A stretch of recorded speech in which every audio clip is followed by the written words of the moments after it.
Hey everyone, Vicki Weber here from At Home Author. For those of you that don't know me, I am an author, a literary agent, and an educator. My job is to help you get your heart on the page and your book on the shelf. Today I want to talk a little bit about why I stopped self-publishing and what I'm doing instead. Before we go any further, make sure you like and subscribe. And I'd love to know in the comments as well where your head is at with publishing, where you are at in your publishing journey.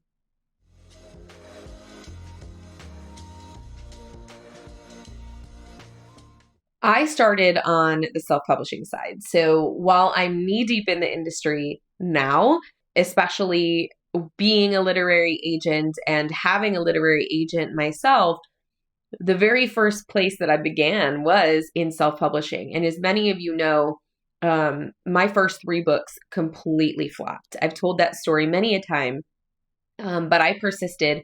And my fourth book is actually what put me on the map, what got me to profitability. And now I haven't self-published a title in over a year now. So I've really slowed down that part of my life. Most of what I'm writing, I'm sending to my literary agent to go on submission for traditional publication. So I get a lot of questions about why have I shifted away from self-publishing at this point in my life? And the answer is pretty simple. There are only so many hours in the day, and I have a 2-year-old and a 4-year-old who keep me very, very busy. They really are such a priority to me. And because of that, I want to focus as much of my energy as possible into raising them. And I can't do that if I'm also trying to be my own publisher. So while my self-published titles are still available and I am still marketing them, I'm spending most of my energy writing new stories and sending them to my agent to go on submission.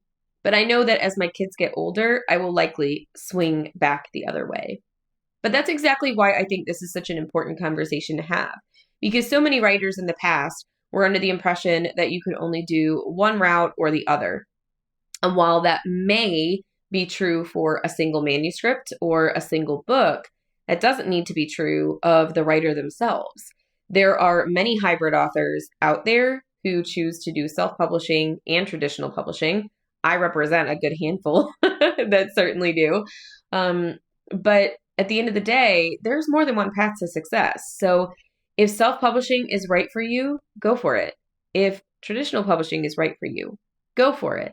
But just also know that people change, and so do circumstances and conditions. So does the industry and the market and readers, and so does your story. So don't feel like you are locked into one way or the other, that you are trapped in a box, because you're not. You're really not. So if you are still on the fence about which publishing route to go through, I highly recommend you look through the rest of the YouTube channel, or we have a fabulous blog post about the 8 factors to consider with traditional or self-publishing. And if you need a little bit more help, consider joining my coaching program. It's really the one-stop shop that I wish I had when I was starting out this publishing journey. But if there's one thing that you take away from this video, it's just that there isn't one size fits all. It's all about what's best for you. And the only person that can decide that is you.